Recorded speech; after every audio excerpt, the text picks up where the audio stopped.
العلم واليقين والقبول والانقياد فادري ما أقول والصدق والإخلاص والمحبة وفقك الله لما أحب. أعوذ بالله السميع العليم من الشيطان الرجيم.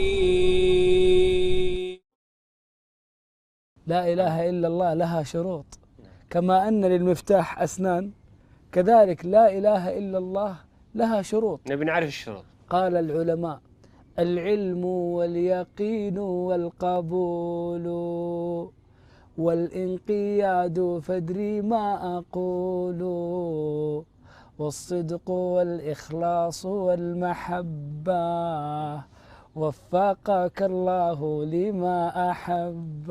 مرة ثانية لازم عشان نحفظها. العلم واليقين والقبول، يعني العلم واليقين والقبول.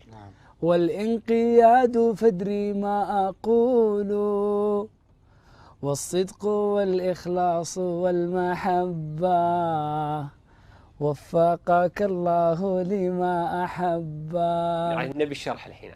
العلم واليقين والقبول والانقياد فادري ما أقول والصدق والإخلاص والمحبة.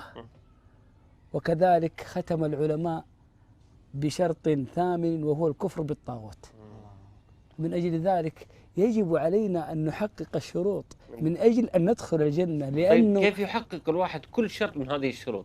أن يعلم معنى لا إله إلا الله، ومعنى لا إله إلا الله لا معبود بحق إلا الله، أن لا يصرف العبادة إلا لله سبحانه وتعالى. وما خلقت الجن والإنس. سبحان الله. وهذا يحقق معنى الإخلاص اللي احنا ننشدها، وهو شرط النبي صلى الله عليه وسلم يقول إنما الأعمال بالنيات. نعم، يخلص الإنسان مع الله عز وجل في هذه الكلمة حتى يدخل جنة عرضها الأرض والسماء. لأن حق على الله عز وجل أن يدخل الجنة كل من قال لا إله إلا الله قالها خالصا بها من قلبه. شلون خالصا؟ شنو معنى خالصا؟ يعني ما عنده شك ولا ريب في هذه الكلمة، وأن الله عز وجل هو المتفرد، وأن الله عز وجل هو الخالق، وأن يتعلم هذه الكلمة شروطها وأركانها ويبدأ في التطبيق وفي الحمد. نعم. توحيد الربوبية. توحيد الربوبية وهو إفراد الله بأفعاله. أن يعلم من الذي خلق السماء إلا الله، ومن الذي بسط الأرض، ومن الذي نصب الجبال، من الذي ينزل الأمطار، من الذي خلقنا وشق أسماعنا وأبصارنا، من الذي يحرك قلوبنا إلا الله سبحانه وتعالى. والتوحيد الثاني توحيد الربوبية. وأيضا التوحيد الثاني توحيد الألوهية، وهو إفراد الله سبحانه وتعالى بأفعال العباد.